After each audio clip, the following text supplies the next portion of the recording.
আমি রাসেল আছি সাথে, আর আমার সাথে আছে মাসুম। এবং শীতের এই সুন্দর রাত্রিতে আপনাদের সবাইকে ওয়েলকাম জানাচ্ছি। আশা করছি সবাই ভালো আছেন এবং আজকের ঘটনাগুলো অনেক এনজয় করবেন, কারণ আজকের ঘটনাগুলো সাজানো হয়েছে একেবারেই অন্যরকম করে। অর্থাৎ একদম নতুনভাবে আমরা চেষ্টা করেছি ভূত এফএমকে আপনাদের সামনে প্রেজেন্ট করার। ঠিক নতুনভাবে বললাম এই জন্যই, ঠিক মানে আগের মতোই থাকবে, কিছু কিছু জিনিস আমরা যোগ করার চেষ্টা করেছি। যদি আপনাদের ভালো লাগে তাহলে ডেফিনেটলি আমরা সেগুলো কন্টিনিউ করব। যেমন রিয়েল লাইফ এক্সপেরিয়েন্স থাকবে। আমাদের আউটডোর ব্রডকাস্টার সাদ, সে ঘুরে ঘুরে বিভিন্ন ঘটনা কালেক্ট করার চেষ্টা করেছে, সেগুলো আমরা এই এপিসোডে রাখবো এবং আশা করছি আপনারা অনেক এনজয় করবেন। যদি আপনাদের ভালো লাগে তাহলে নেক্সট এপিসোড থেকে আমরা এইরকম আরো মজার মজার সব ব্যাপার স্যাপার রাখবো। যদি আপ সেগমেন্টের ফার্স্ট যে অতিথি তিনি হচ্ছেন আমাদের আবরার ভাই। এবং আবরার ভাই, আপনার ঘটনাটা বলেন তো। নিশ্চয়ই মালয়েশিয়াতেই ঘটেছে না? হ্যাঁ, ধন্যবাদ রাসেল ভাই। বেসিক্যালি আমি তো মাঝখানে অনেকদিন ছিলাম না। তো এর আগের যে ঘটনাটা আমি বলেছিলাম মনে আছে হয়তোবা, যে মামুনকে নিয়ে একটা ঘটনা।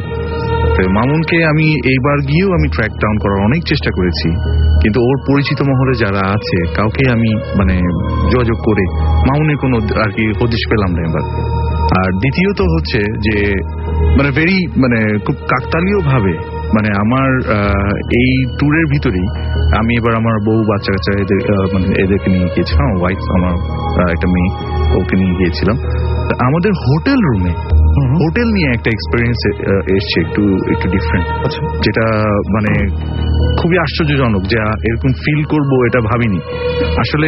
এখানে বলে রাখা ভালো রাসেল ভাই, যে আপনার মালয়েশিয়াতে এই প্যারানর্মাল অ্যাক্টিভিটি গুলা ইজ ভেরি মানে বলতে গেলে খুব সচরাচর ঘটে থাকে, অনেকের লাইফেই আছে। যেমন আমরা আমাদের বাংলাদেশে শুনে থাকি যে সবার লাইফে কিছু না কিছু করে একটা ঘটনা থাকে, সেরকম ওখানেও সবাইকেই কিছুটা তাদের সাথে শেয়ার করতে গেলে কিছু না কিছু ঘটনা পাওয়া যায়। তবে আমি যে আবার এক্স্যাক্টলি এই ট্যুরেই যে এরকম একটা ঘটনা খুঁজে পাবো, এটা আমি চিন্তাও করতে পারিনি। যাক, আমি ঘটনাটা চলে যাই। তো বিশেষ কারণে যে হোটেলটার ঘটনা, সেটা আমি হোটেলের নাম বলবো না, কারণ বেশিরভাগ বাঙালি দেখা যায় যে ওখানে গেলে ওই হোটেলটাতেই উঠে থাকে। তো সে কারণে নামটা আর আমি প্রকাশ করছি না আর কি। তো সেই হোটেলটাতে আমরা যেদিন উঠলাম, আমরা বেসিক্যালি এখন দেখা যাচ্ছে ফ্লাইটগুলো রাত্রের ফ্লাইট, যেগুলো রাত্রে ছাড়ে, মালয়েশিয়া ফ্লাইটগুলো রাতে যায়, সকালে গিয়ে পৌঁছায়। কিন্তু শীতের কারণে ঢাকায় যেহেতু কুয়াশা প্রচন্ড, এই ফ্লাইটগুলো এখন ছাড়ছে হচ্ছে আপনার সন্ধ্যায়, এবং ওখানে গিয়ে পৌঁছায় হচ্ছে রাত 3টার দিকে। আমরা 3টার দিকে ওখানে নামার পর আমরা হোটেলে পৌঁছাতে অ্যারাউন্ড 5টা বেজে যায়, সকাল 5টা। আচ্ছা, তো যে আমরা ওখানে গিয়ে রেস্ট নেই। তো ওদিন কোনো আর ঘটনা ঘটেনি। দুপুরবেলা উঠে আমাদের যথারীতি আমাদের যেসব প্রোগ্রাম ছিল আমরা সেগুলো আর কি অ্যাটেন্ড করি। রাত্রেবেলা অ্যারাউন্ড 11টা কি 12টা এইটার সময় আমরা ফিরে আসি হোটেল রুমে। এসে খুব টায়ার্ড থাকি, তো ফ্রেশ ট্রেশ হয়ে শুয়ে পড়ি আমরা। তো শুয়ে পড়ার পর রুমটা ইট ওয়াজ কিছুটা আধো আলো, কিছুটা আর কি। আমি মানে আমাদের হোটেলের রুমে ঢোকার সময় ফার্স্ট এই ডান হাতে একটা ওয়াশরুম পড়ে, তারপর হচ্ছে আপনার মানে বেডরুমটা যেটা হয়ে থাকে। আমি জানলার পর্দা টর্দা সব টেনে দিয়েছিলাম। তো বাথরুমের লাইটটা জ্বালানো, বাথরুমের ইয়েটা খোলা ছিল, দরজাটা খোলা ছিল। তো হালকা লাইট এর ভিতরে মানে আমি অলরেডি আমি বেসিক্যালি দেখা যায় শুয়ে পড়লেই বেশিক্ষণ লাগে না, মোটামুটি 5-6 মিনিটের ভিতরে ঘুমিয়ে যাই। তো আমি ঘুমিয়ে গেছি। তো আমার ওয়াইফ জেগেছিলেন। তো সে টাইম টু টাইম মানে ও অনেক চেষ্টা করছিল, কিন্তু ওর ঘুম আসছিল না। তো অনেকক্ষণ ওয়েট করার পর আস্তে আস্তে হঠাৎ ঘুমিয়ে গেছেন। হঠাৎ করে গভীর রাতের দিকে তার ঘুম ভেঙে যায়, এবং ঘুম ভেঙে গিয়ে সে শুয়ে আছে অন্ধকারে, মানে কিছুটা বুঝছে যে আমার পাশে মানে আমি ডান সাইডে শোয়া, সে বাম সাইডে, মাঝখানে আমার বাচ্চাটা, বেবিটা। আমার পাশে আপনার কেউ একজন নড়াচড়া করছে, মানে ফ্লোরে বোঝা যাচ্ছে যে একটু পা আপনার আছড়ে আছড়ে হাঁটতে, যেরকম ওরকম কেউ একজন হাঁটছে। আচ্ছা, তো সে একটু ভয় পেয়ে যায়। তারপরও সে মানে কিছুটা হয়তো ভাবছিল যে আমি ঘুম থেকে হঠাৎ করে উঠেছি হয়তো কিছুটা, কিন্তু না, প্রায় অনেকক্ষণ 10-15 মিনিট এরকম সে ফিল করছে আমরা 3 জন বাদে সামবডি ইজ দেয়ার, এবং তার নাড়াচাড়া কিছুটা বোঝা যাচ্ছে যে সে মুভ করছে। সে হয়তোবা কিছুটা মানে বোঝা যাচ্ছে যে ছায়ার মতো হয়তোবা কিছুটা, কিন্তু অন্ধকারের কারণে অতটা ক্লিয়ার সে বুঝতে পারছে না। তো যাই হোক, সেই রাত্রে আর আমাকে সে শেয়ার করেনি। পরের দিন সকালে আমি যখন ঘুম থেকে উঠলাম আমাকে বললো যে এই হোটেল রুমটা আমার ভালো লাগছে। আমি কেন, কি হয়েছে, এখানে তো আগে উঠে গেছে। না, এখানে কিছু একটা আমি আসলে এরকম ফিল করছিলাম, আমি আসলে খুব ভয় পাচ্ছিলাম ব্যাপারটায়। দূরে, এটা মনের ব্যাপার, এটা আসলে ওরকম কিছু না। এরপরে সেকেন্ড ডেতে আমরা আর কিছু ফিল করিনি। থার্ড ডেতে আমি রাত্রেবেলা জেগেছিলাম। তো সে সম্ভবত থার্ড ডেতে এখানে ভূত এফএম এর প্রোগ্রাম চলছিল। সামহাও আমি একটা লিঙ্ক খুঁজে পাই, লিঙ্কটা আমি না বলি, কিন্তু ওই লিঙ্কটা আমি অনলাইন স্ট্রিমিং শুনছিলাম। শুয়ে টুয়ে আমি শুয়ে পড়লাম।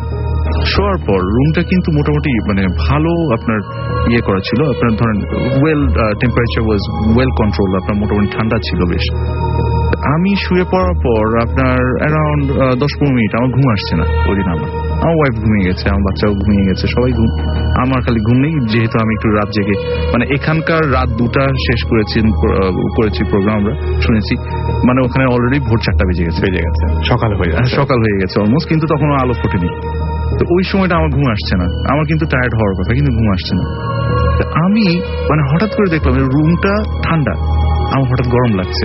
এর আগে শুনেছিলাম যে আপনার সুমন ভাইয়ের একটা টেম্পারেচার চেঞ্জ এরকম শুনে, তো তখন আমার একটু ভয় লাগা শুরু, এরকম গরম লাগছে কেন। তাই আমি ভাবলাম মেবি আমার প্রেশার হাই কিনা এরকম। আমি আবার উঠে নিয়ে ওয়াশরুমে গিয়ে আবার একটু ফ্রেশ ট্রেশ হয়ে এসে আবার শুলাম, তাও দেখি না ঠান্ডা লাগছে। তারপর আবার কম্বলটা ইয়ে দিয়ে ঘুমিয়ে পড়লাম। একটু যেহেতু এইসব প্যারানর্মাল অ্যাক্টিভিটিস নিয়ে সবসময় দেখা যায় যে খুব একটু আমি বেসিক্যালি প্রচন্ড রকম আগ্রহী থাকি যে এটা নিয়ে একটু ঘাটাঘাটি।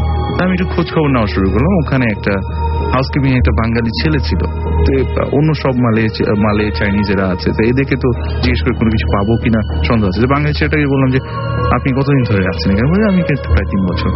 এখানে কোনো এরকম কোনো মানে আনইউজুয়াল কিছু আপনি কখনো পেয়েছেন কিনা? তো সেই ছেলেটা আমাকে বললো যে বেসিক্যালি এরকম আনইউজুয়াল কিছু আমি পাইনি, তবে অনেকেই বলে যে অনেক সমস্যা হয়, কিন্তু সব রুমে না, সব ফ্লোরে না।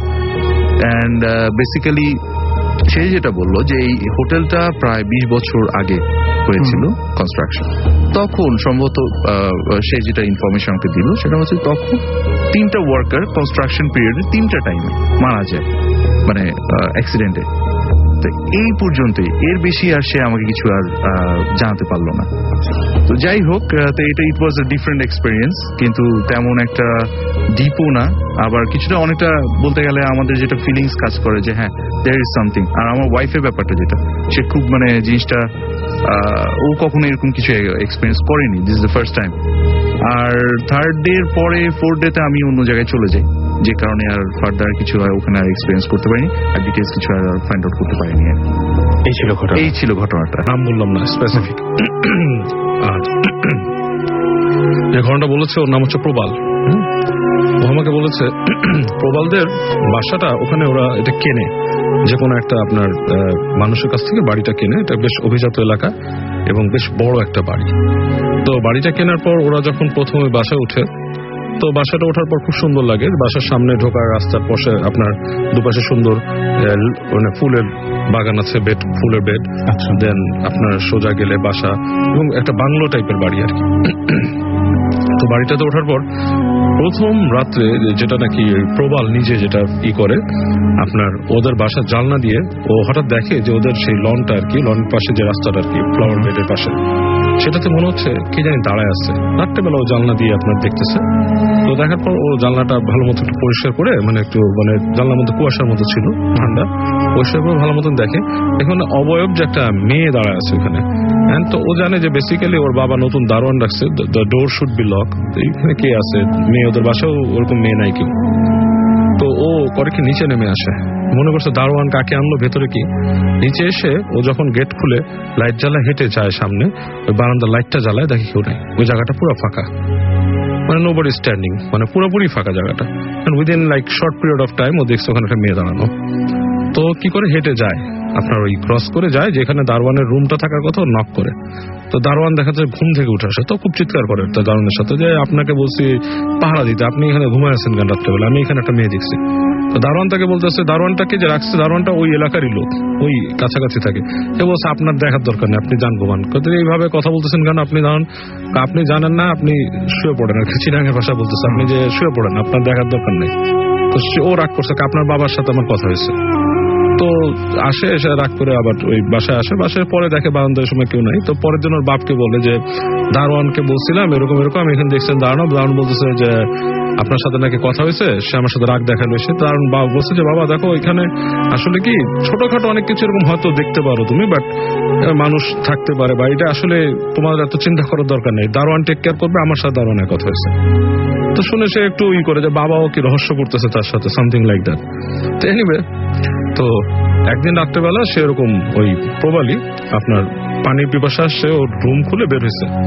বের হয়ে ওদের কিচেনটা হাতের বাম দিকে পড়ে, কিচেনটাতে ওর চোখ গেছে, দেখে যে মনে হচ্ছে যে ওই কিচেনে যে ছোট গার্বেজ রাখা থাকে ওইটার মধ্যে একটা মানুষ পুরা, মানে জিনিসটা খুব শিরে ওঠার মতো ব্যাপার, মানে একটা মহিলার মতো খাটো বেশ উবু হয়ে মুখটা ঢুকায় রাখছে গার্বেজের মধ্যে, রাইট, ট্র্যাশ ক্যানের মধ্যে মুখ ঢুকায় রাখছে। ও এটা দেখে পুরো শিরশির করে উঠছে যে একটা মানুষ আমার বাসায় এরকম ধরেন 3 ফিট বা 3.5 ফিট হাইট একটা মহিলা বোঝা যাচ্ছে, কেউ নাই, এন্ড ট্র্যাশ ক্যানের মধ্যে মুখ ঢুকায় রাখার মতো, মানে উইয়ার্ড ব্যাপার। তো খুব শিউরে উঠে ও দাঁড়ায় গেছে, ফার্স্টে কিছু বলেনি, কিছুক্ষণ তাকায় দেখতেছে অন্ধকারে, আবছা আলো অন্ধকারে দেখতেছে যে কি করতেছে, খসখস খসখস শব্দ হচ্ছে, আর ট্র্যাশ ক্যানটা আর কি মুভ করতেছে। তো কি করে আস্তে আস্তে পিছায় এসে নিজের রুমে লাইটটা জ্বালায়। তো লাইটটা জ্বালানো, লাইটের একটা অংশ যে পড়ে ওইখানে, পড়ার পর ও যে দেখে ওখানে কিছু নাই, বাট ওখানে যে দেখে যে ট্র্যাশ ক্যান, যেটা ট্র্যাশ ক্যানের আশেপাশে যে ময়লা কিছু ছড়াছিটা আছে আশেপাশে, মানে ডিমের খোসা টোসা এই ধরনের জিনিস। তো ও খুব ভয় পায়, এটাতে প্রচন্ড ভয় পায়। ভয় পেয়ে ও সরাসরি যায় ওর বাবার রুমে, যে ওর বাবাকে নক করে, নক করে ওর বাপকে বলে যে আমি একটু মাত্র আগে দেখলাম যে এরকম এখানে কে এসে হানতান। তো ওর বাপ আসে, এসে বলে তুমি ঘুমা যাও, তোমার দেখার দরকার নাই। ওর বাবা ওই বলে আমি টেক কেয়ার করতেছি। তো মানে জিনিসটা খোলাসা করে না ওর কাছে, এটাতেই ওর খুবই রাগ জিনিসটা। হ্যাঁ, তো তারপর দিন যেটা হয়, ওর ছোট ভাই সে ওই ছাদে গেছিল সন্ধ্যার সময়, হঠাৎ করে চিৎকার করে উঠছে ছাদের থেকে। তো কি হয়েছে, ও যায় যে বলে যে কি ব্যাপার, দেখে ভাই মানে দাঁড়ায় আছে, চিৎকার করতেছে, কি ব্যাপার। ছেলেটা ছোট, ধরেন 4-5 পড়ে ক্লাসের উপর। বলে আমি দেখলাম যে ওই যে আমাদের যে ছাদের উপরে যে সিঁড়ি ঘরের ছাদটা, সেখানে বেশ মানে এভারেজ মানুষের মতোই লম্বা, কিন্তু মনে হচ্ছে শরীরের ওপরের অংশটা ছোট, পা গুলা চেকন চেকন, ওখানে দাঁড়ায় খিলখিল করে হাসতেছে, দাঁত দাঁত করে, হঠাৎ করে ওর দিকে তাকায়। এরকম একটা মানুষ দেখছি, এবং আমি চিৎকার করার পর আর দেখি না। এইবার সে খুবই চেয়েছে, ওর ভাইরও নিয়ে আসে, সে বাপরে ধরছে যে কি ব্যাপার, এখানে কি এসব কি এটা ভৌতিক ব্যাপার স্যাপার ঘটতেছে, এই বাসাটা কি হন্টেড বাসা। তো বাপ তারপর শেয়ার করছে, ওর মাকেও বলছে, মা কাছে স্বীকার করছে আসলে এখানে কিছু ঘটনা আছে, আমি জানতাম, তো এই কারণে বাসাটা আমি আরো একটু চিপ প্রাইসে পাইছি, হ্যাঁ, যে মানে এইসব ব্যাপারের কারণে।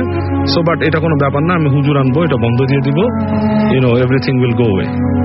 তো তারপরে ওরা এরকম আপনার ওই যে হুজুর টুজুর নিয়ে আসে, এসে ওখানে আপনার একটা বন্ধ টন্ধ দেয়।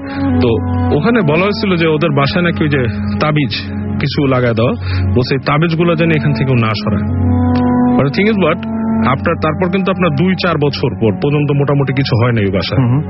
তো এরপর হয় কি, রং করে বাসা একবার, এই রং করার পরেই ওই তাবিজে কোনো একটা ব্যাপার হয়, এন্ড আবার ওই ছোটখাটো এই যে এইসব জিনিসগুলো ঘটতে থাকে। এর মধ্যে সবচেয়ে ডেঞ্জারাস জিনিস যেটা হয়, যে ওদের বাসা যে একটা ছিল, কাজের মেয়ে ছিল, সেই কাজের মেয়েটাকে আপনার ওই ইসের মধ্যে থেকে এরকম ঘুরায় নিয়ে ইসের মধ্যে ফেলে দেয় আর কি, বারান্দার থেকে এরকম ঘুরে নিয়ে পুরো একদম পুরো লনের মধ্যে ফেলে দেয়। এরকম তার পায়ে ব্যথাটা, তার পায়ে ভেঙে যায় এরকম। এবং ওই রাত্রেবেলা ওদের বাসা সবসময় দেখতো, তখন মানে ওইটা বেশ উইয়ার্ড, তখন আরো ভয়ঙ্কর রকমের হতো, শব্দ করতো বিশাল, আপনার ওই যে ডাইনিং স্পেসের মধ্যে শব্দ করতো, ফ্রিজ আছে, ফ্রিজের ওই যে আপনার ডিপ ফ্রিজের খুলে ফেলতো, ডালা খুলে ফেলতো। এবং অনেকেই নাকি দেখছে যে ওই ডিপ ফ্রিজের মধ্যে ডালার মধ্যে ওই যে মুখ ঢুকায়, ওই একটা কিছু একটা এরকম মুখ ঢুকায় রাখতো ডিপ ফ্রিজের ডোরের ভিতরে। আচ্ছা, এবং এটা কিন্তু বেশ ভয়ঙ্কর। আপনি যদি মাঝরাতে কেউ হঠাৎ দেখে যে ডিপ ফ্রিজের ঢাকনা খোলা, ওইটার মধ্যে মুখ ঢুকায় রাখছে ট্রাশ ক্যানে, খুব ডেঞ্জারাস জিনিস। এনিওয়ে, তো পরবর্তীতে এগুলো দেখার পর আবার হুজুর আনে, মানে এনে আবার ওই যে বাড়ি বন্ধ করে। এখন অনেকে বাড়িটা বন্ধ অবস্থায় আছে, তবে মাঝে মাঝে ওরা এখনো দেখে, বাসার ভেতরে না দেখলো ওই লনের মধ্যে বা ইসের মধ্যে দেখে কিছু একটা হাঁটে, চলাফেরা করে এরকম জিনিস। তো ওখানে হুজুরা বলছে আপনাদের এখানে দুষ্ট কিছু জিন এবং খারাপ জিন এখানে আছে যারা এই কাজটা করে। আর প্রবাল বলছে যে আপনারা যদি চান Bhoot FM team, you are welcome to come to my house and do this things. আমি আমার প্যারেন্টস এর ম্যানেজ করবো। ওকে, সো আমরা যে কোনো দিন যেতে পারি। আপনারা শুনছেন সবসময় রেডিও ফুর্তি, তখন বাবু ভাই ঘটনা বলছিলেন এবং চলছে ভূত এফএম এর ফার্স্ট সেগমেন্ট ভূত এফএম হন্টেড বাই এয়ারটেল। তো আমার এক তার মানে অবশ্যই তাদের নিজেদের ঘটনা, রাইট? তাদের নিজেদের ঘটনা এবং তাদের মালয়েশিয়া নিজেদের এখন যে বাসাটায় আছে সেই বাসার ঘটনা হয়েছে। তো আমার এক পরিচিত খুবই ক্লোজ একজন বন্ধু মানুষ, উনি মালয়েশিয়াতে দীর্ঘদিন যাবৎ আছেন, প্রায় অ্যারাউন্ড 10-12 বছর ধরে, উইথ হিজ ফ্যামিলি, তার ফ্যামিলি মেম্বার্স, তার ওয়াইফ, তার দুটো বাচ্চা। একটা ছেলে আছে, ছেলেটা অলরেডি এখন 12 বছর বয়স এবং মেয়েটা হচ্ছে এখন প্রায় 7 বছর। তো এই ঘটনাটা এই 7 বছরের মেয়েটাকে নিয়ে। তো এই তারা এখন যে বাসাটায় আছে এটা এসছে আজকে প্রায় 2 বছর ধরে। তো গত 2 বছরে কোনো ঘটনা ঘটেনি, রিসেন্টলি গত 3-4 মাস ধরে এই বাচ্চা মেয়েটা সে এক্সপিরিয়েন্স করছে। মানে সে বলে, মানে বাচ্চা মানুষ তো মানে অত বোঝায় বলতে পারে না, সে এমনি বলে কথায় কথায় যে কারোর সাথে সে খেলছে এক মনে। তখন তাকে জিজ্ঞেস করা হয়, মা কি করছো? খেলছি। মানে কার সাথে? ওইখানে তো কেউ নেই, তুমি একদম মানে আরেকজনের সাথে কথা বলছে এরকম একটা মনে হচ্ছে। সে মেয়েটা বলে, হ্যাঁ খেলছি তো, যে ওই ইয়েটার সাথে, বাচ্চাটার সাথে খেলছি, এরকম একটা ইয়ে করে। তারপর একটা প্লেমেট আছে তার।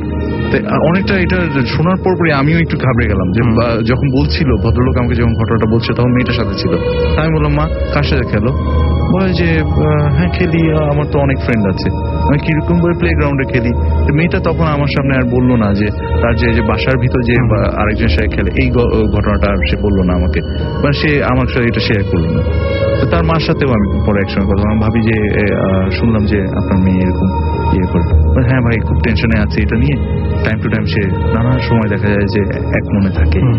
অ্যান্ড আমরা যখনই তাকে কোয়ারি করি যে তুমি কার সাথে খেলছো, সে বলছে হ্যাঁ ও সাথে একজন আছে, এরকম একটা সে ইয়ে করে। জিনিসটা একটু আনইউজুয়াল মনে হলো আমার, যে কারণে আর কি ছোট্ট ব্যাপার, মানে অনেক ঘটনা আছে, টোটালটা ওইভাবে আর কি ওইভাবে শুনিনি আমি। আচ্ছা, তো এরকম একটা ঘটনা বাচ্চাটার সাথে। আচ্ছা, তো সময় দিলে হয়তো আরো ডিটেলস শুনতে পারতাম, তো ওরকম আর কিছু ডিটেলস শোনা হয়নি। আমরা আশা করবো যে পরবর্তীতে মানে যে ফলো আপ গুলো সেগুলো আমরা ইনশাআল্লাহ পেয়ে যাবো। থ্যাংক ইউ আবার ভাই আপনার ঘটনার জন্য। আমরা চলে যাচ্ছি আবারও বাবু ভাইয়ের কাছে, এবং আরো একবার জানিয়ে দিয়ে শুনছেন সবসময় রেডিও ফুর্তি চলছেন যে ঘটনাটা, সেই ঘটনাটা একটু প্লিজ আমাদের বলুন। Hello everyone. এবারে যে ঘটনাটা, এটাও চিটাগাংয়ের রাসেল ভাই। হ্যাঁ, চিটাগাংয়ের ওই একটা মানে ওরা ঘটনা আগেও শেয়ার করছে আমি, ওর নাম হচ্ছে মাজহারুল ইসলাম জুবেল। ওই ঘটনাটা বলছে হি লিভস ইন আগ্রাবাদ। এটা হচ্ছে ওর কাজিনের জীবনে ঘটা একটা ঘটনা আমাকে বলছে। ওর কাজিন থাকতো একটা জায়গায়, তো সেখানে যেখানে থাকতো, তো ওখানে একটা আপনার নদী ছিল, নদীর পাড়ে ছিল একটা শ্মশান ঘাট। তো সেখানে ও আপনার ছেলেটা ওই নদীতে মাঝে মাঝে যেত আর কি, খেলাধুলা করে নদীতে হাত মুখ ধুতে যেত। তো একদিন বিকালে ও নদীতে হাত মুখ ধুতে গেছে, তো তার পাশে একটা আম গাছ ছিল নদীতে। সেখানে ও দেখে যে একটা সুন্দর আম, খুব সুন্দর একটা আমটা মানে মনে হচ্ছে মানে মানে এক্সট্রাঅর্ডিনারি একটা কালার আমের, মানে আমের মধ্যে পাকা। তো এটা জাস্ট ওর চোখে পড়ে, it got into his eyes, এবং সে এত লাইক করে আমটা, মানে খুব পছন্দ করে, সামথিং লাইক ও একটা মানে মোহর মতো পড়ে যায় আমটা নেওয়ার জন্য। সো ওখানে আরো আম ছিল গাছে, হ্যাঁ আরো আম ছিল, but he got interested that specific আম, মানে ওই নির্দিষ্ট আমটার প্রতি সে আগ্রহ ফিল করে। তো ওই পর্যায়ে করে আমটা পাড়ার জন্য গাছে ওঠে, এবং ওই আমটা কিন্তু অন্যান্য আমের তুলনায় বেশ ওপরে গাছে। তো গাছে উঠেও একসময় দেখে যে ওর নাগালের বাইরে। তখন সে কি করে, আবার নেমে ইট নিয়ে আসে, ইট মারতে থাকে।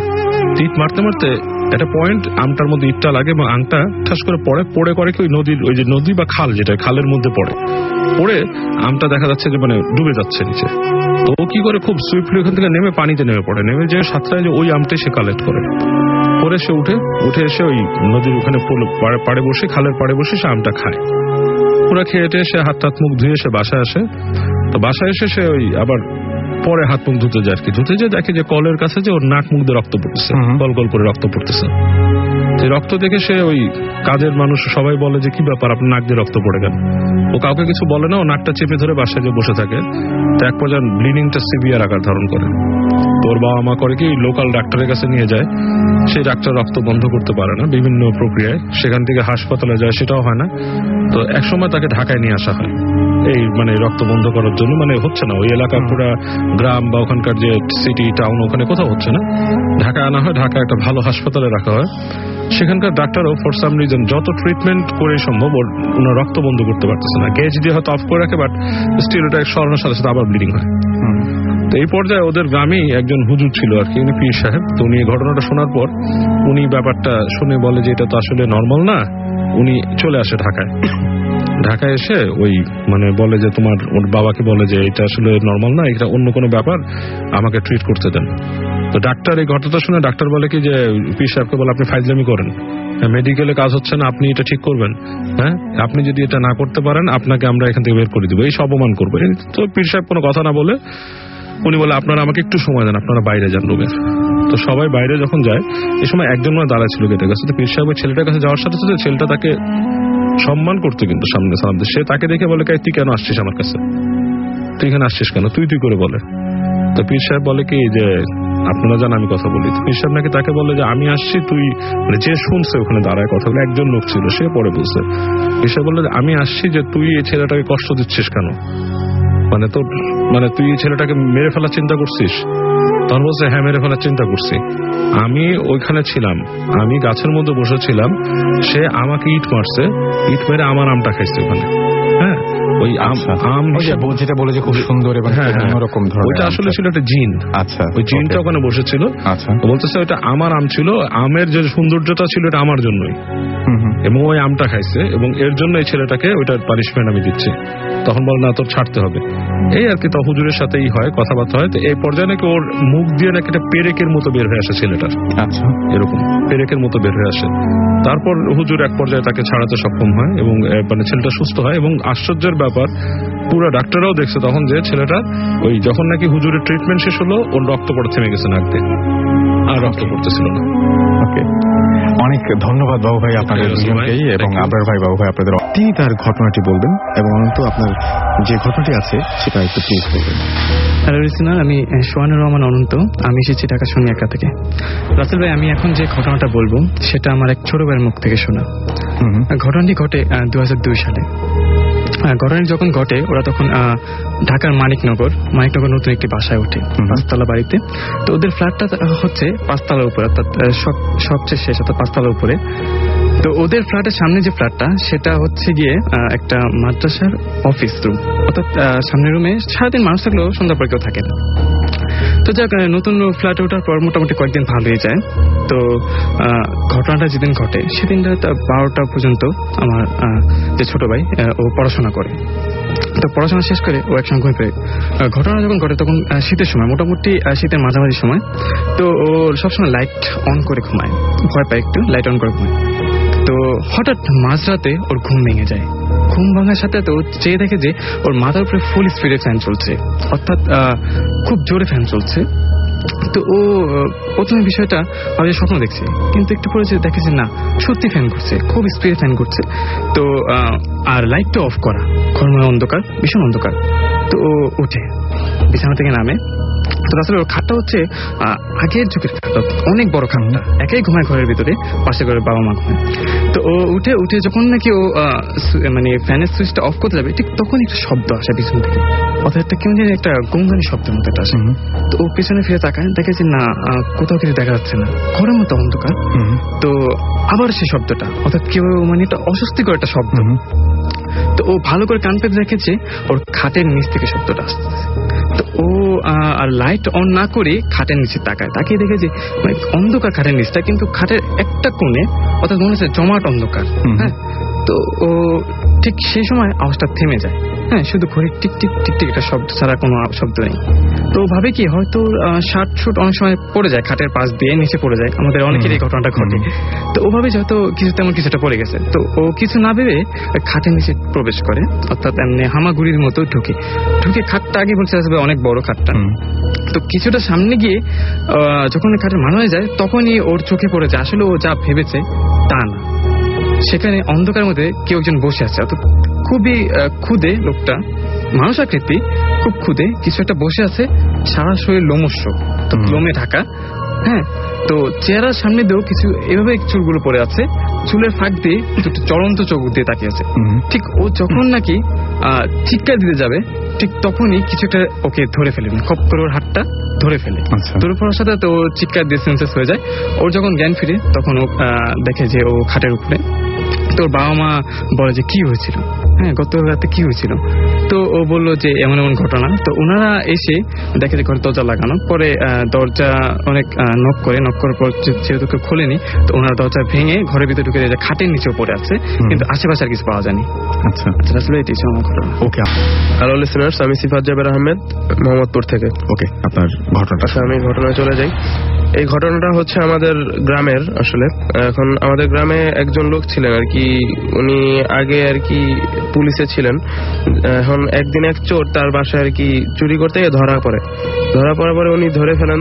ধরে আর কি তাকে আরো লোকজনের সাথে মিলে আর কি গণপিটুনিতে আর কি তাকে একটা পর্যায়ে আর কি চোরটা মারা যায়। এখন তার চোরটা যখন মারা যায় আর কি, তার জানাজার সময় তার আর কি পরিবার ছাড়া আর কেউ ছিল না তার জানাজা পড়ার জন্য, গ্রামবাসীর কেউ যায়নি আর কি সেখানে। পরে এখন ঘটনা তারপরে আর কি মোটামুটি তেমন কিছু হয়নি। একটা আর কি তার কয়েকদিন পর থেকে হলো আসল ঘটনা শুরু হয়। সেটা হচ্ছে চোরটা আর কি যে লোকটা আর কি চোরটাকে ধরেছিল, উনি রাতের বেলা স্বপ্ন দেখা শুরু করেন যে আর কি সেই লোকটা এসে, যাকে মেরে ফেলা হয়েছে, উনি এসে বলছে যে তুই আমাকে যেভাবে মেরেছিস আমিও তোকে সেভাবেই মারবো। এখন সে ফার্স্টে আর কি ব্যাপারটা তেমন একটা পাত্তা দেয়নি। এখন তারপরে তিনি দেখলেন যে তার আর কি রেগুলারই এই স্বপ্নটা দেখছেন আর কি, যে একই স্বপ্ন একদম।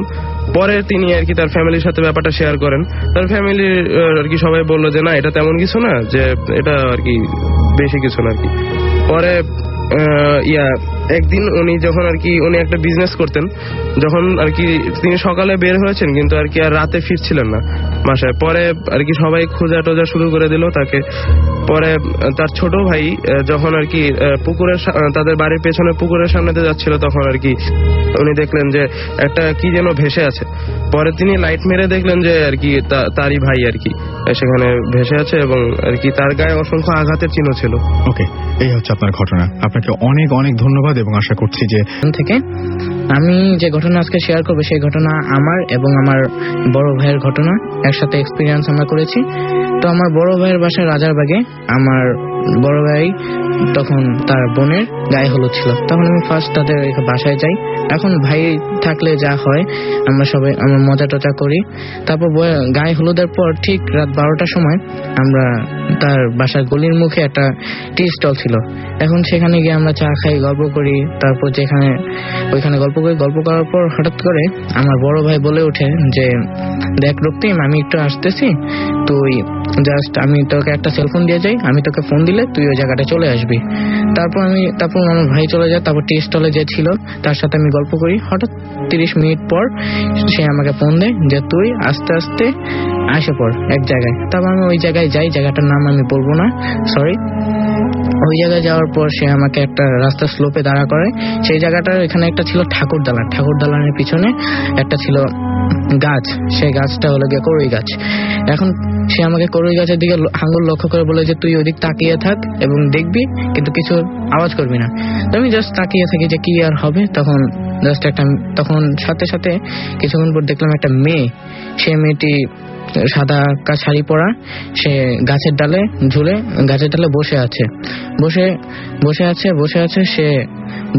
তখন আমার ভাই বলে যে ঠিক আছে, তখন আমিও ভয় পাই, আমার ভাইও ভয় পায়। তখন আমার ভাই আমাকে ভয় না দেখানোর জন্য ঠিক আছে এটা কিছু না, তুই চলে আয়। এখন আমরা হঠাৎ একটু তাড়াতাড়ি করে আমরা বাসায় চলে আসি। সেদিনকে আমি আর কিছুই বলি না। ওকে, সো আপনাকে অনেক ধন্যবাদ আপনার ঘটনার জন্য এবং আশা করছি যে আপনাদের ঘটনা ভালো লেগে।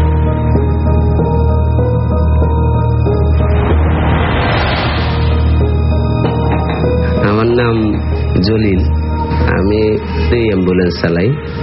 আমি তখন আমার এক চাচাতো ভাই, তো উনি হলো অ্যাম্বুলেন্স চালাইতো, তো আমি শিকার লেগে তার সাথে ঢাকায় থাকতে গিয়ে তার কাছে শিখতেও গেছিলাম। সে সাথে সাথে রাখতো আমারে, আমি অ্যাম্বুলেন্স দিয়ে দিতাম, পরিষ্কার রাখতাম, পাহারা দিতাম, আর তার সাথে কোন জায়গায় যাইলে যাইতাম। যে তত্ত্বাবধায়ক সরকার ছিল যখন, তখনকার সময়ের ঘটনা আর কি।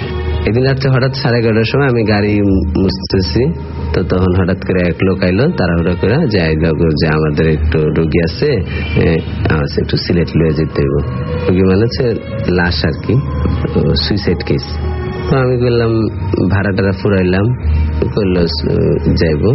তো রোগীর এই লাশের সাথে 2 জন লোক ছিল, একজন আবার সিলেট যায়নি, সে ঢাকায় থেকে গেছে, সে ঢাকায় থাকে, সে মনে হয় দুঃসম্পর্কে আত্মীয় হইব আর কি।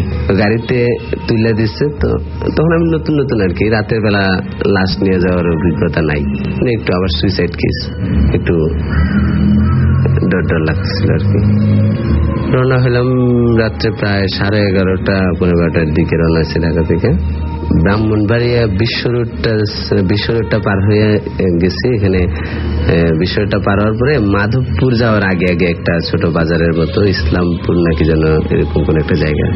তো এখানে একটা চা স্টলের পাশে দাঁড়াইছে হচ্ছে আমার ড্রাইভার, চা খাবে, ঘুম পাইতেছে, চা খাবো, চা খেতে যাব।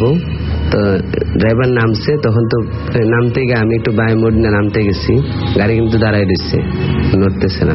কিন্তু আমি হঠাৎ করে দেখলাম যে লাশটা নড়াচড়া করতেছে, গাড়ি ঝাঁকুনিও খাইতেছে না, দাঁড়াই দিচ্ছে, লাশ নড়তেছে কে লেগে বুঝলাম না।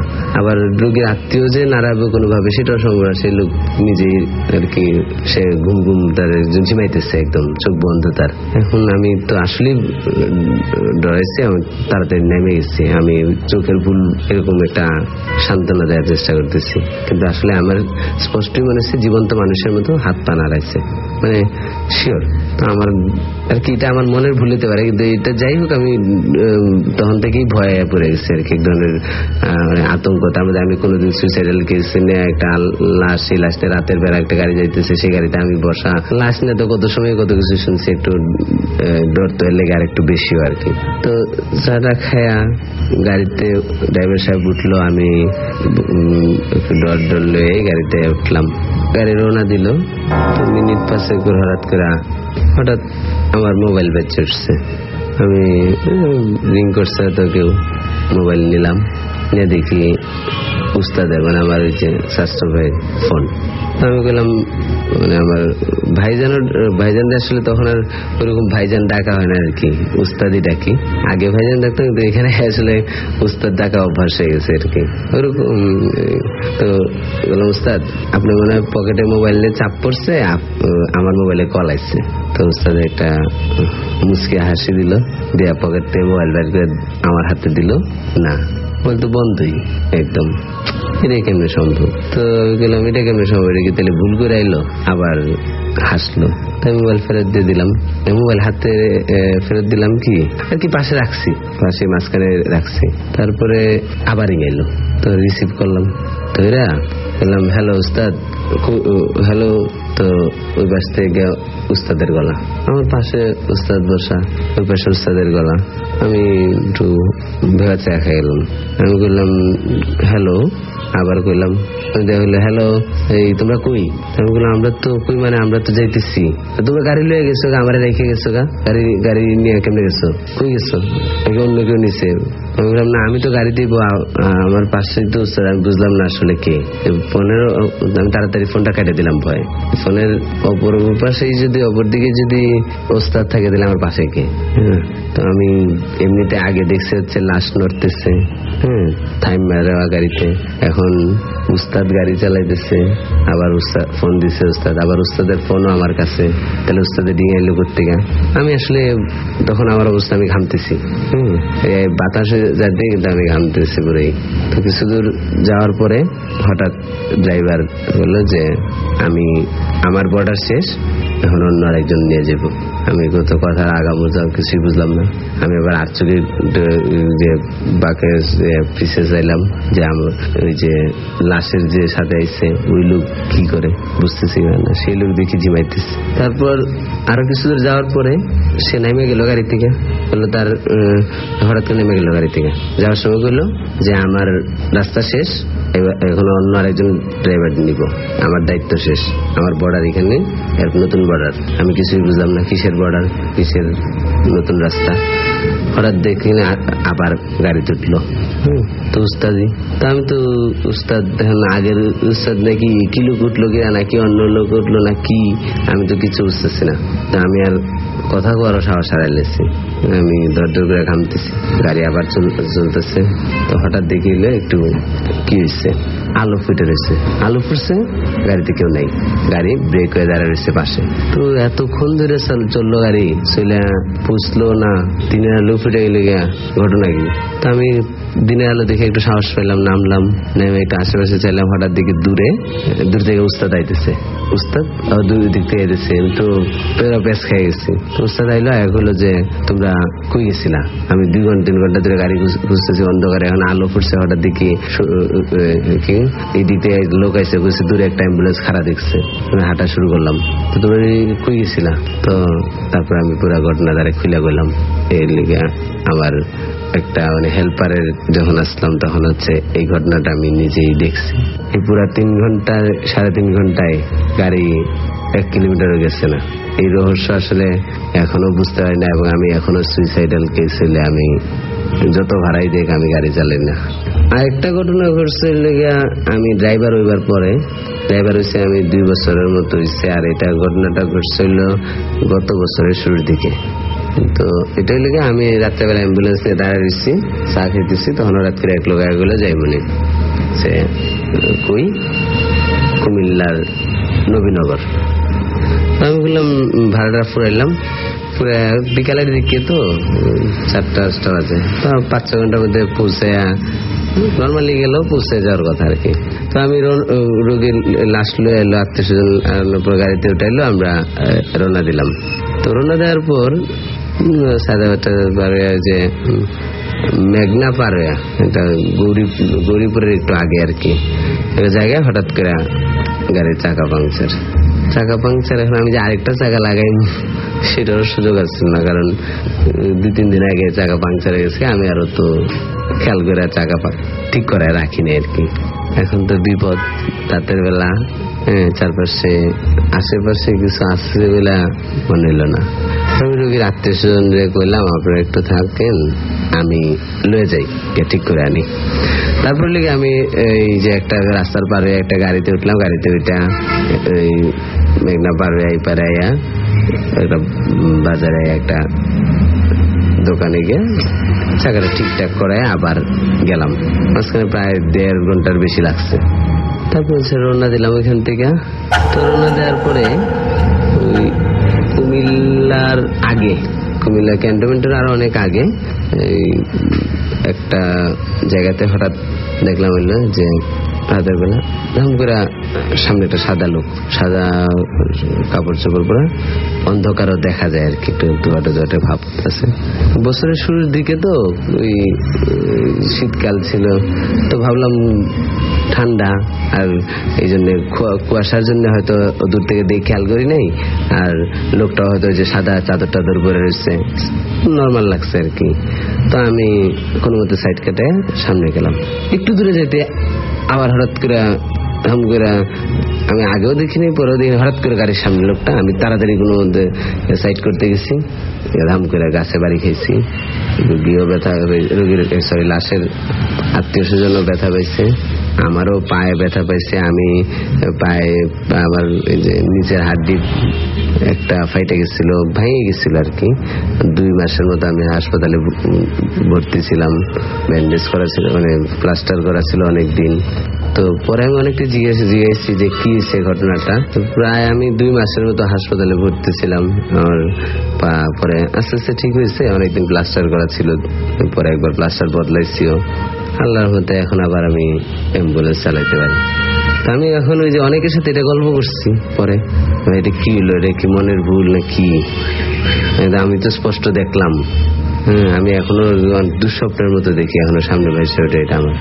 তো আমার অনেক ড্রাইভারই করলো যে এটা দুঃস্বপ্ন না, এটা অনেকেই দেখছে এবং ওই জায়গার আশেপাশেই দেখছে। এবং শুধু যে লাস্টে থেকে তা না, এটা অনেকেই আছে যে এরকম বড় গাড়ি চালায় বা ট্রাক চালায়, এরাও দেখছে। এবার ট্রাক চালানো অনেক দেখছে, যারা রাত্রে ট্রাক ড্রাইভার, যারা বেশি রাত্রে একলা চালাচ্ছে, তাদের এই সমস্যাটা অনেকবার হয়েছে প্রায়, যে এটা নাকি এই জায়গার আশেপাশে এতবার হয়েছে যেটা আসলে সব ড্রাইভারই মোটামুটি অনেকটা একটা গুজবের মতো ছড়াই রয়েছে আর কি। আমি এখন আর কি আল্লাহ না করুক, আল্লাহ যেন আমার ওই দিকটা না পাঠায় ভাই। আমি যে ভয়টা পাইছি বা যে জীবনে যে ঘটনাটা ঘটছে, সে বড় কিছু হইতে পারতাম, মরতে পারতাম, লাশের সাথে নিজেকে আরো 2-4 জন আত্মীয় মরতে পারত। আল্লাহ বাঁচাইছে, কেউ মরে নেই। যিনি লিখছেন তার ভাষাতেই বলছি। হ্যালো রাসেল ভাইয়া, কেমন আছেন? এই প্রশ্নটি আপনার ক্ষেত্রে একেবারেই অবান্তর, কারণ আমি জানি আপনি সবসময় ভালোর দলে। ওকে, এবার ঘটনায় আসি। আমাদের গ্রামে গড়ের রাস্তা নামে একটি রাস্তা আছে। নদী গর্ভে অর্ধেক রাস্তা বিলীন হলেও বাকি অর্ধেক রাস্তা দিয়ে সেনের খামার স্কুল এবং স্কুল সংলগ্ন বাজার যেতে হয় পথচারীদের। এই রাস্তাটির একদিকে বিস্তীর্ণ বাঁশের ঘন জঙ্গল ও অপর দিকে কিছু বাড়ি রয়েছে। এই জঙ্গল দিয়ে রাতে তো নয়ই, বরং দিনের বেলাও একাকী কেউ যাওয়ার সাহস পেত না। বলে রাখা ভালো যে কিছুদিন আগে রশিদা নামে একটি মেয়ে কোনো এক কারণবশত আত্মহত্যা করে। অন্য জায়গায় জমি না থাকায় তাকে ওই রাস্তার ধারেই দাফন করা হয়। আর এরপর থেকেই জায়গাটি ভয়াবহ হয়ে ওঠে। যাই হোক, জামাল ভাই, যার একটি চায়ের দোকান, যার একটি দোকান রয়েছে ওই রাস্তার একদম শেষের দিকে, প্রতিদিনের মতো রাত 10টা-11টার দিকে দোকান বন্ধ করে ওই রাস্তা দিয়ে কবর পার হয়ে বাড়ি যেতেন। খুব বেশি সাহসী বিধায় তিনি এসব ভূত প্রেত বিশ্বাস করতেন না। প্রতিদিনের মতো তিনি দোকান বন্ধ করে বাড়ি যাচ্ছিলেন, কিন্তু কবরের পাশে আসা মাত্র তিনি যা দেখলেন তা দেখার জন্য তিনি কখনোই প্রস্তুত ছিলেন না। তিনি দেখলেন কবরের পাশে কে যেন বসে কাঁদছে। তিনি সামনে এগিয়ে গিয়ে বললেন, কে রে তুই? এরপর একটি মেয়ে মাথা তুলে উত্তর দিলেন, আমি রশিদা। জামাল ভাই ভয় পেয়ে গেলেন, কিন্তু কিছুক্ষণ থ হয়ে তাকিয়ে থাকার পর সত্যিই চিনে ফেললেন মৃত রশিদাকে। এরপর যা হলো, তিনি আর কিছু না বলে বাড়ির দিকে হাঁটতে লাগলেন।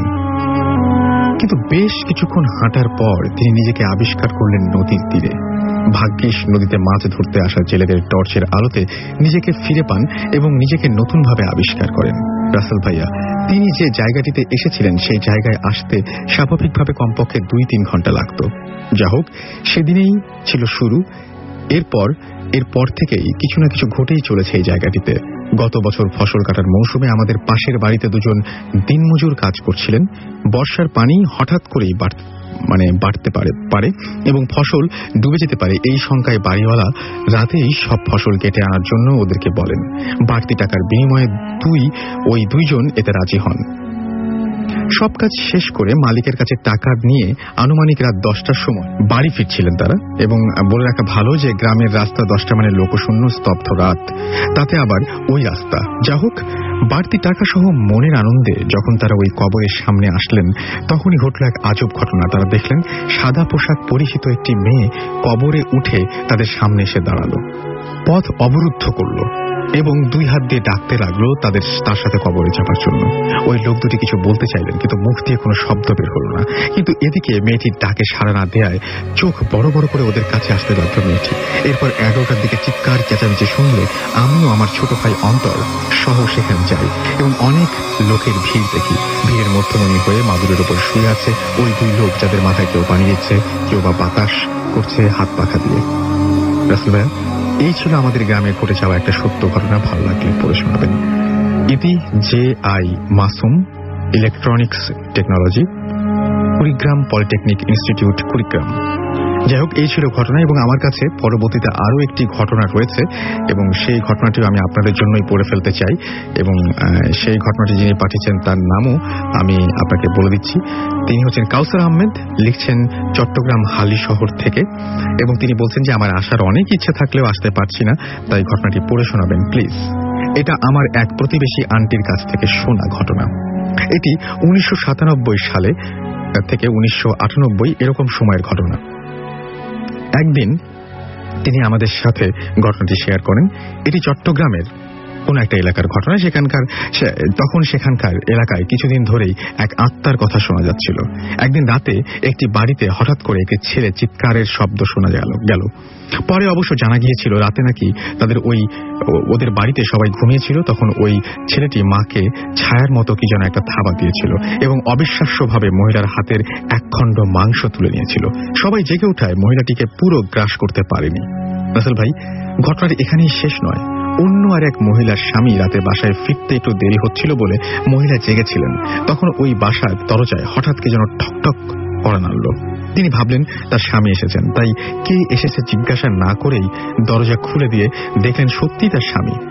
দেরির কারণ জিজ্ঞেস করলেও উত্তর না পাওয়ায় তিনি ভাবলেন হয়তো ক্লান্ত, তাই আর কিছু বললেন না। সারা রাত পার হওয়ার পর যখন সকাল হলো তখনই ঘটল আসল ঘটনা। মহিলার স্বামী এসে হাজির। অনেক ডাকাডাকির পর দরজা না খোলায় পরিবারের অন্য একজন এসে দরজা খুলে দিল এবং অবাক দৃষ্টিতে তাকিয়ে বলল, তুমি যদি এখনই এলে তাহলে রাতে যে এলো সে কে? তখন তার স্বামী জানতে পারল রাতে তারই মতো একজন এসেছে আর তাকে স্বামী ভেবে ঘরে ঢুকতে দিয়েছে। তাই তিনি আর দেরি না করে তাড়াতাড়ি ঘরে ঢুকে যা দেখলেন তা হলো রাসেল ভাই, শোবার ঘরের খাটে কেউ নেই, শুধু টেবিলের উপর কতগুলো মানুষের হাড়।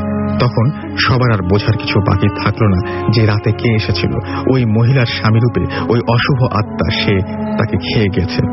পরে লোকে মুখে শোনা যায় সেই আত্মাটি নাকি মহিলাদেরকে শুধু টার্গেট করত এবং এটা নাকি বিভিন্ন জায়গায় পরিভ্রমণ করতো এবং এইভাবেই বিভিন্ন জায়গায় মানে হচ্ছে বিশ্বের বিভিন্ন জায়গায় নাকি পরিভ্রমণ করতো এবং এভাবেই সে একসময় নাকি বাংলাদেশে চলে আসে।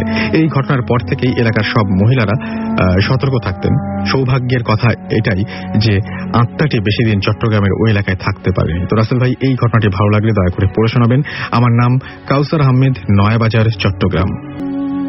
হ্যালো লিসেনার্স, আমি মুশফিকুর রহমান প্রীতম গৌরীপুর ময়মনসিংহ থেকে আপনাদের জন্য এই ঘটনাটি সেন্ড করছি। আজকে আপনাদের সাথে যে ঘটনাটি শেয়ার করবো সেটি আমার এক ফ্রেন্ড এর কাছ থেকে শোনা। ফ্রেন্ডের নাম হচ্ছে এনামুল হক। সে আমাদের গৌরীপুরে থাকে এবং আমার খুব ক্লোজ ফ্রেন্ড। ঘটনাটি তার বাসা কেন্দ্রিক, তার ঘটনায় বিভিন্ন ধরনের ওয়ার্ড জিনিস হয়। তো আমি সরাসরি ঘটনায় চলে যাচ্ছি। ঘটনাটি হচ্ছে তাদের বাসা কেন্দ্রিক। ঘটনা শুরু হচ্ছে আজ থেকে অনেক বছর আগে এবং ঘটনাটি এখনো তাদের বাসার লোকজনের সাথে বিভিন্ন ধরনের ঘটনা হয়। ঘটনাটা শুরু হয়েছে তারা যখন গৌরীপুরে এসে প্রথম বাসা তৈরি করে। তাদের বাসা আগে গৌরীপুর ছিল না, তারা আগে সপরিবারে সৌদি আরব থাকতো। তো তাদের গৌরীপুরে এসে বাসা করার পরে তারা যেখানে বাসাটা তৈরি করে সেখানে একটি শ্মশান ছিল, প্লাস সেখানে একটি কুয়া আছে। কুয়া বলতে আমরা যা বলছি আর কি, আমাদের স্থানীয় ভাষায় এখানে এটাকে ইন্দিরা বলা হয়। তো সেই ইন্দিরার একটি বিশেষত্ব আছে, তার পাশে একটি চারকোনা একদম টোটাল স্কোয়ার শেপের একটা পাথর ছিল, যে পাথরটা অল টাইম ভেসে থাকতো, মানে 24 আওয়ার্স পাথরটা ভেসে থাকতো। প্লাস পাথরটা এমন একটা গুণ ছিল যে পাথরটা তো সবসময় ভেসে থাকতোই, আর পাথরটার দিকে যদি তাকানো যেত তাহলে মেয়ের চেহারা দেখা যেত, এতটা পরিমাণ ক্লিয়ার ছিল, লাইক মিররের মতো ছিল, আয়নার মতো। তো তারা যখন এসে বাসা তৈরি করে তখন তাদের ফ্যামিলি মেম্বাররা, মানে এনামুলের ফ্যামিলি মেম্বাররা এনামুলের বাবাকে বলে যে দেখো, বাসাটা তৈরি করছো, আমাদের অ্যাটাচ বাথরুম লাগবে, কারণ রাতের বেলা বের হয়ে যাওয়া সম্ভব না, আমাদের বাসার সাথে ঘরের সাথে অ্যাটাচ বাথরুম করে দাও। তো সেই অনুযায়ী কাজ করা হলো, অ্যাটাচ বাথরুম তৈরি করে দিলেন। তৈরি করে দেওয়ার পরে বাথরুম তো ঠিকই তৈরি করছে, বাথরুম প্লাস টয়লেট, বাট বাথরুমের টয়লেটে যে পয় নিষ্কাশন ব্যবস্থা, মিনস আবর্জনা যে কোথায় যাবে সেটা এখনো ঠিক করা হয়নি। তো আবর্জনা যাওয়ার জন্য একটা জায়গা তৈরি করার দরকার। কেন বলে বাবা চিন্তা করলেন এই ইন্দিরাটাকে বন্ধ করে এখানে আবর্জনাগুলো যদি পাঠিয়ে দেওয়া যায় নলের সাহায্যে, পাইপের সাহায্যে। তিনি যে কথা সেই কাজ, তিনি এটা মনস্থির করলেন যে এটা করে ফেলবেন। এবং সেদিন রাতেই তাকে স্বপ্ন দেখানো হয় যে তুমি এই কাজটা করো না। কিন্তু বলে বাবা সৌদি আরব থাকতেন, এসব খুব একটা বিশ্বাস করতেন না, সামথিং লাইক দ্যাট।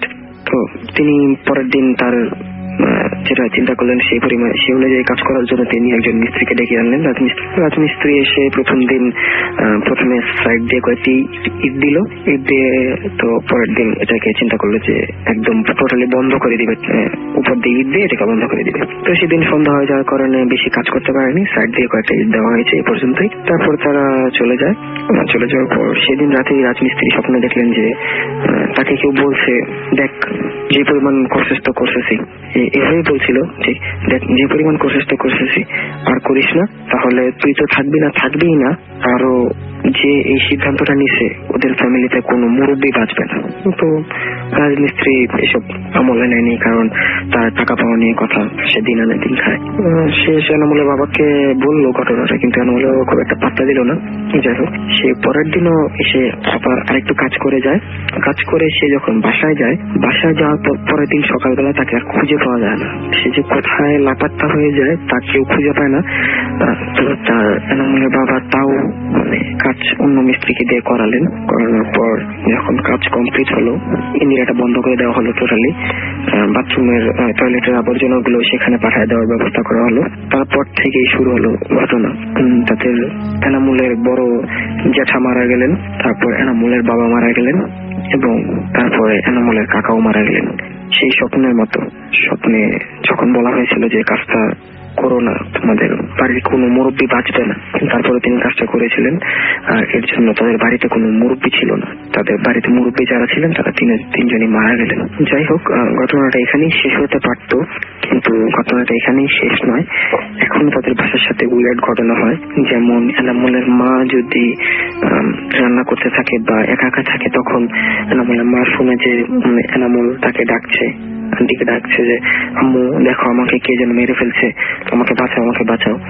এভাবে 3-4 বার ডাক দেয়, কিন্তু কাউকেই দেখতে পান না এনামুলের মা। এনামুলের মানে আমাদের আন্টির ঘর থেকে আমাদের ফ্রেন্ডের ঘরটার দূরত্ব বেশ খানিকটা। সেখান থেকে এত মানে আন্টির বর্ণনা অনুযায়ী এত কাছ থেকে বলে ঘটনাটা, মানে এত কাছ থেকে ডাক দেয় এনামুল যে কানের কাছ থেকে ডাক দিতেছে। তো এই জন্য আর কি এটা কোনোভাবে তো সম্ভব না। তারপরে ইভেন এনামুলকে আন্টি জিজ্ঞাসাও করছে যে কি ব্যাপার, তুই কি আমাকে ডাক দিছিলি? এনামুল বললো না তো, কোথায় আমি ডাক দিলাম। আন্টি বললো কি ব্যাপার, তাহলে আমি যে স্পষ্ট শুনলাম আমার কানের কাছে কেউ, তুই এসে ডাকছিস। এনামুল বলল না তো মা, আমি তোরকম কিছু করিনি। আরো কিছু ঘটনা আছে, সেগুলো সময় পেলে একসময় বলবো।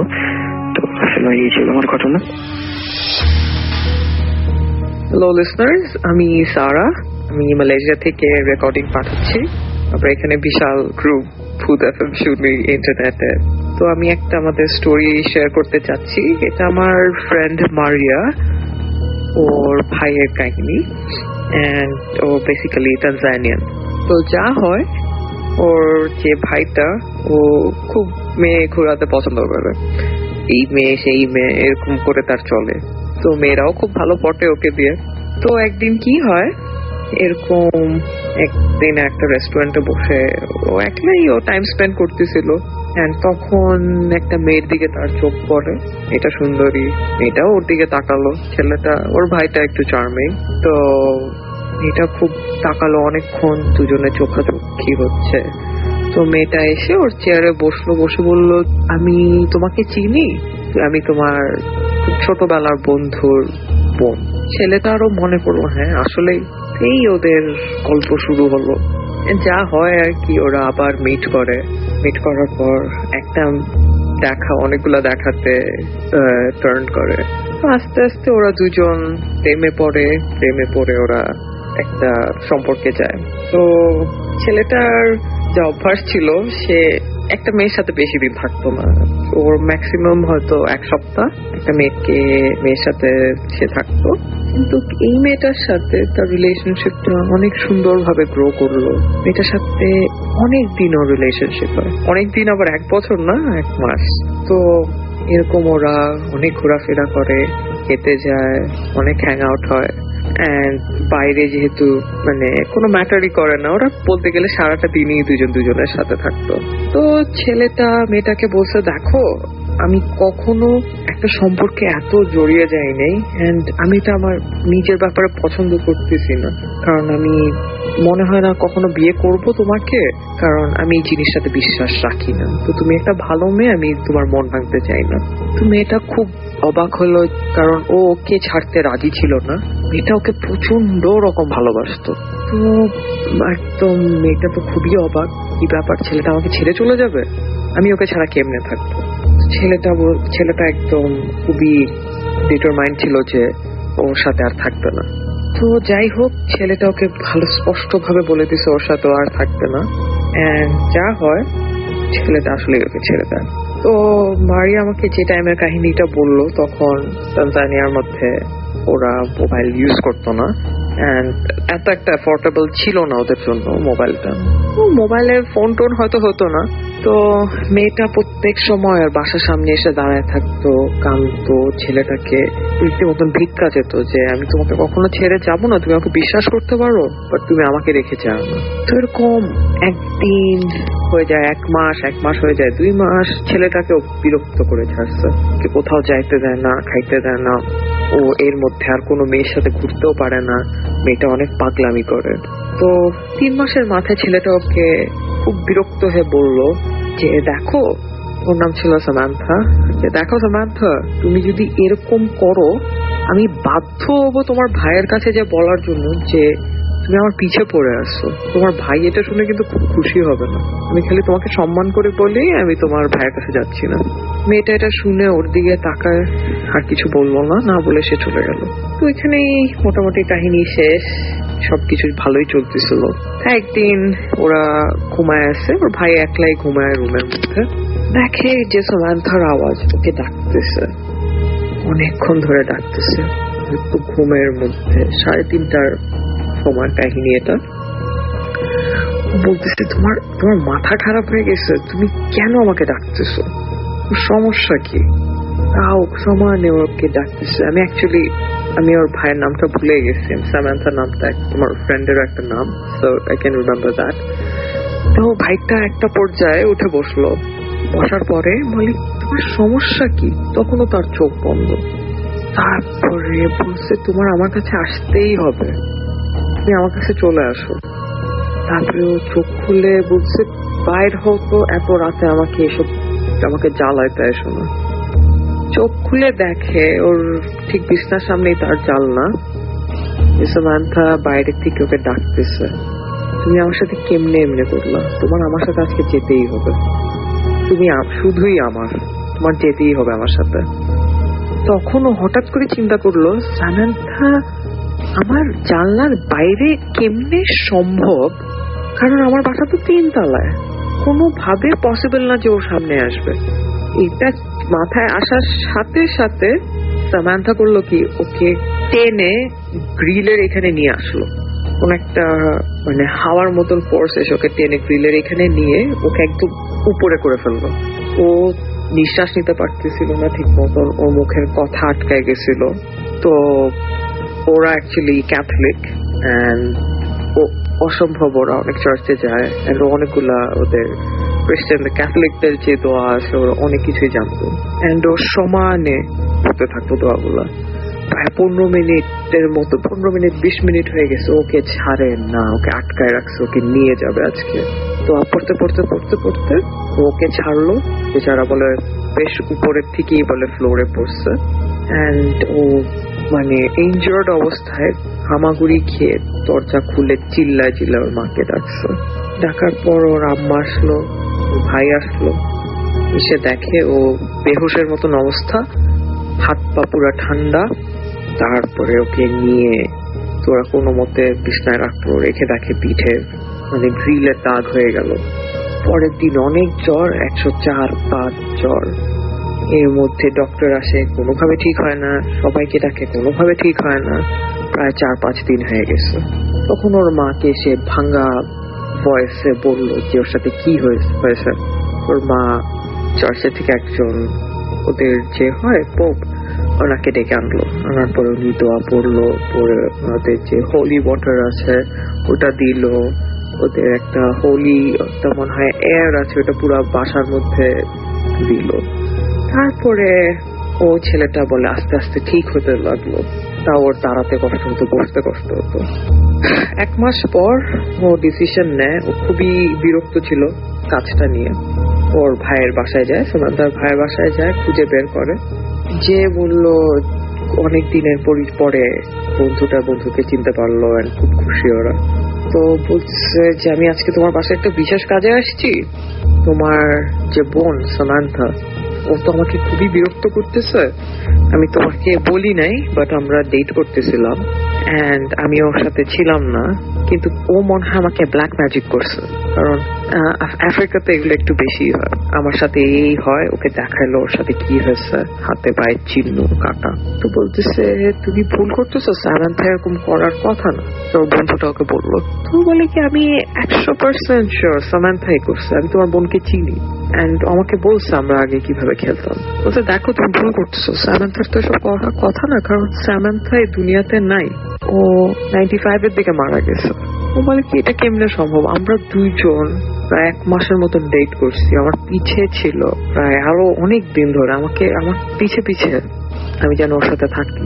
তো ও মারিয়ার ভাই খুবই পাগলামি করলো যে এটা হইতেই পারে না, অসম্ভব। তারপরে এক পর্যায়ে যে সামান্থার ভাই ওকে ওর কবরে নিয়ে গেল, নিয়ে বলে দেখো এই সামান্থা, একেই তোর ফটোটা দেখালো, বলতো তুমি তো একেই ডেট করছিল। হ্যাঁ, ও শি ইজ ডেড নাও, ও আর নাই। তো এটা আমাকে মারিয়া লাস্ট ইয়ার বললো, 2 বছর আগে মারিয়া আমাকে ঘটনাটা শেয়ার করলো। এন্ড ওর ভাইটা বেশ ইয়াং এন্ড লাস্ট ইয়ার শুনলাম উনি মারা গেছে। সো আমরা অনেক কিছুই মিলাইতে পারলাম না। আমি জানি না, মেবি এটার সাথে এটা কোনো রিলেশন নাই, বাট ইট ওয়াজ ভেরি, আমার কাছে একটু স্পুকি, ভয়ঙ্কর লাগলো জিনিসটা। Anyways, enjoy the show and আরো মনে হয় প্রোগ্রাম আছে। Thank you so much, good night.